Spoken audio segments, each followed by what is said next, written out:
It's Christine, and this is our second episode of Hot Hair Summer. For those of you who were with us last Sunday, I was talking about you're using your bonnet the wrong way. And so I gave you some tips as to things you should look out for when using your bonnet. Hey, Beishay. And then some proper ways to use your bonnet to make sure that it's actually protecting your hair, not that you're just slapping a bonnet on top of your head. Today, I am talking about something that's so near and dear to my heart, the sun, and the sun stripping away the melanin in your hair. I remember as a little girl, I used to love summertime. I would go outside, and that was when my hair, you couldn't tell me anything, because my hair would turn like this really pretty, like light brown color. And I would just feel myself every single time my hair started turning that light brown color. I'd be like, ooh, I'm super cute. I mean, I was cute, you know. But the damage that was being caused to my hair, i.e. my hair turning that light brown color, I thought that that was something that was cute. I thought it was something that I would look forward to every summer, not realizing that the sun was actually stripping my hair of its color. Shock and awe, right?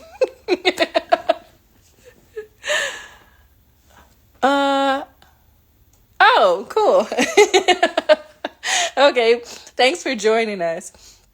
So when it comes to summer, I want to make sure that each and every one of you are prepared, because you cannot have hot hair summer with the sun stripping your hair of its color. So today I'm going to go through some natural ingredients that you can use to create your own DIY hair sunscreen. So let's get into it. This is going to be my first time using some pictures and stuff as I talk through this live, so bear with me. But let's get to our first ingredient. So the first ingredient that we're working with is coconut oil. So if you have some coconut oil lying around the house, coconut oil is a natural SPF. So this is something that you can find pretty easily in a grocery store. You may already have it in your cabinets at home or in your pantry at home. So this is going to be one thing you want to put aside to make sure that you keep your color. The next ingredient that I'm going to bring up for us, almond oil. Almond oil is another good oil that is going to have some natural SPF properties. Next, we're going to bring up, that says almond oil, but that should be peppermint oil. So peppermint oil, some people who are bakers are going to naturally have that in their cabinet. But if you don't, you can easily find that at a store as well. Peppermint extract works just as well. Or if you have actual peppermint herbs, you can use that too. Next up is going to be macadamia nut oil. So this oil may be a little bit harder to find. If you're someone like me, you have some stashed away, just because I have literally almost every single oil that there is possible. But macadamia nut is also something that is going to allow you to have natural SPF properties. Next, shea butter or shea oil. So a lot of women like to use shea butter on their hair. For me, I find that to be a little too thick for my hair. I have really fine hair and low porosity hair. So shea oil is what I like to go to when putting oils on my hair. And so in this instance, especially with it being summertime, let's put the butter to the side, and if you can, opt for shea oil. Alexa didn't get that, so I'm gonna have to talk a little louder. Next up, olive oil. Olive oil is going to be another ingredient that you're going to use to give you some natural SPF. Carrot seed oil. Carrot seed oil, although rare, I don't really know too many people who are using carrot seed oil, but that's another good oil that you can use for your SPF. A couple more ingredients to go, and then I'm going to tell you exactly what you're going to do with these ingredients for your natural SPF. Red raspberry seed oil. This is a really popular one when people are using DIY sunscreen recipes. Green tea. Now, I know for all you tea lovers, if you're like me, I love tea in general. Don't need sugar or anything. I really like to feel and get the flavor of the tea. Green tea is going to be really, really good, especially if you have it at home already, for your natural SPF DIY recipe. And then lastly, white tea is also going to be really great when it comes to your recipe. Okay, so I've talked through a bunch of different ingredients that you can use that are going to be natural SPFs. So the first thing that you're going to do is you'll want to use or find a spray bottle.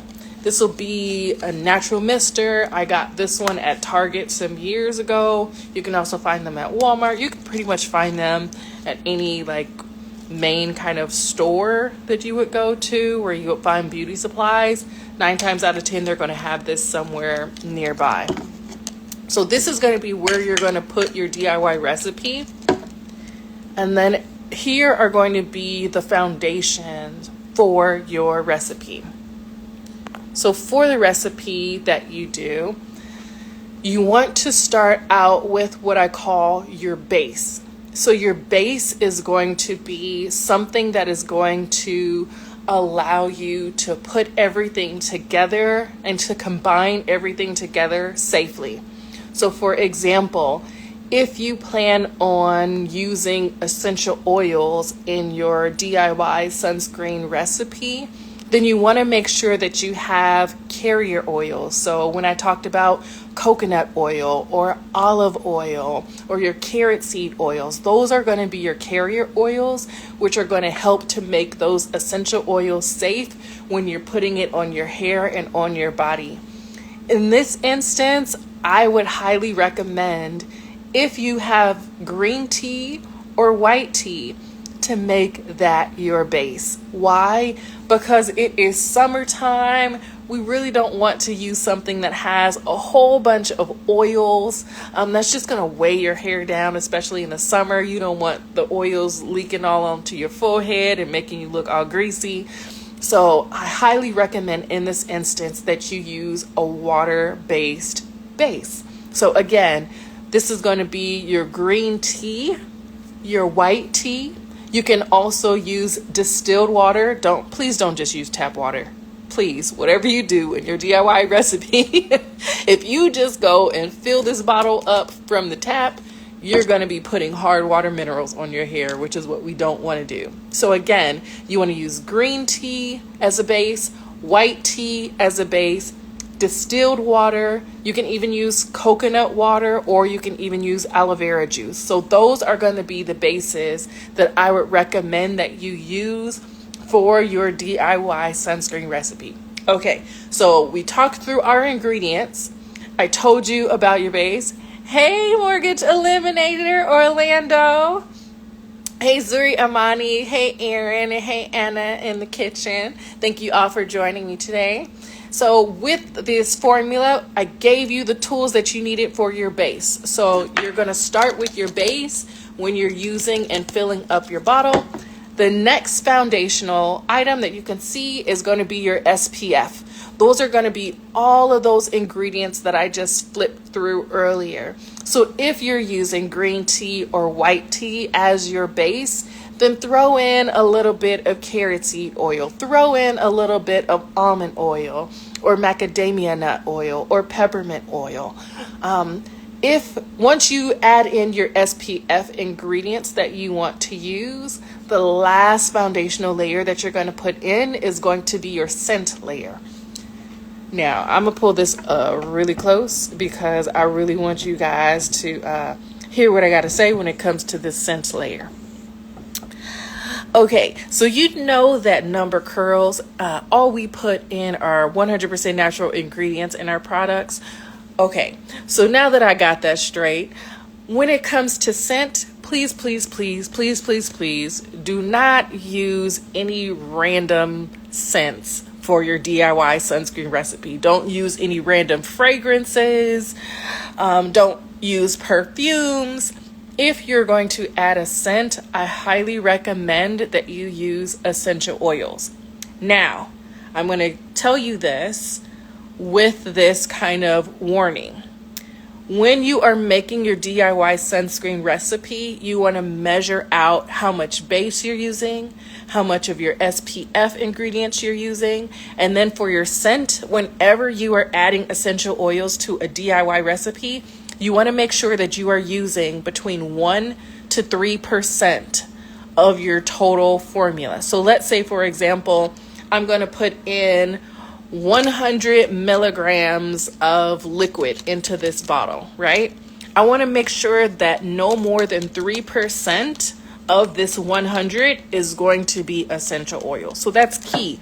With any DIY recipe, you want to make sure and calculate out to make sure that your essential oil percentage in the formula is only going to be between 1 and 3%. Another good thing that you could use or add for your scent, if you don't want to try to be a formulator or a mad scientist and figure out what you're going to do from an essential oil perspective, is you can add that scent layer and have that be a leave-in conditioner. Super easy, right? All you have to do is put a couple of squirts of leave-in conditioner into your formula, and then the scent of your leave-in conditioner will scent your DIY sunscreen. So again, when going through and going out, we want to make sure that your hot hair summer stays a hot hair summer. And the way that you can ensure that your hot hair summer stays a hot hair summer is if when you're outside enjoying the beach, enjoying your vacation, that the sun's rays are not stripping your hair of its natural color and melanin and pigment. So in order to do that, these SPF ingredients are going to assist with that. So again, some of those are going to be carrot seed oil. Some of those are going to be olive oil. Some of those natural SPFs are going to be shea butter and shea oil. And again, another good one is going to be coconut oil. So again, if you missed the whole list of natural SPFs that I gave, feel free to rewatch this live where I talk through all of the ingredients. But most importantly, once you figure out what ingredients you want to use, start with your base. Again, it's hot hair summer, so we want to make sure that's a liquid. Then you're going to add in some of those SPF ingredients that I gave you. And then to top it all off, I say just leave the essential oils to the side if possible, unless you're going to measure out that 1 to 3%. Otherwise, easy just to add in some leave-in conditioner, put it all into your bottle, shake it up, and spray it on your hair daily. Just lightly mist your hair, and that's going to give your hair the protection that you need so that you can look good, feel good, and keep your hair color throughout this hot hair summer. So before I leave and head out, I just want to give place and space just in case anybody that's here today had any questions. And thank you all for joining. For those that I didn't shout out already, thank you, Val. Thank you, Elevated Numbers. Thank you, Gigi the Goddess. Thank you, Big Dia. Okay, so I see that we don't have any questions. Last but not least, some of you that tune in and follow us on Instagram are the type where you're like, Christine, look, thank you for all this information. It is really great, but I'm not about to sit up here and mix up no DIY nothing myself, right? If that's you, just raise your hand at home. You know, I won't tell nobody. If that is you, DM me the word sunscreen. If you DM me the word sunscreen, I will send you my own recipe that I actually created for a DIY recipe, and I will let you know when it will be available for sale. Yes! Number Curls is going to be launching a natural SPF for your hair that we're going to be releasing limited time only for the summer, because we want to make sure that you're looking good and feeling good during the summertime for hot hair summer. So we have to give you a natural SPF so you can just go out and mist it on your hair and be absolutely fine. And just like a lot of the other misting products that we have, it's going to come in 2 different sizes. So one is going to be in the 4-ounce size. This is what the 4-ounce size is going to look like. And then this is the 8-ounce size. So this is just what you can see what the difference in those are. So that SPF, again, if you are interested in purchasing it because you're like, Christine, I'm not about to do this, DM us the word sunscreen and we'll let you know when it's going to launch. Or if you're like, Christine, I do want to try a DIY formula, but I think I want to try one that you've already tried and tested, let me know and I can send you a recipe that you too can use. So thank you for tuning in this hot hair summer. I hope that at the end of this hot hair summer, because you tuned in and you were locked in and you knew that you were going to put all these natural SPFs on your hair, that your hair color will withstand the summer. I'm believing in faith that you're going to do that. So again, this is Christine with your Hot Hair Summer series. I will see you next Sunday at 3:30 p.m. Pacific Standard Time. And until then, stay hot with your hair this summer. Bye, everybody.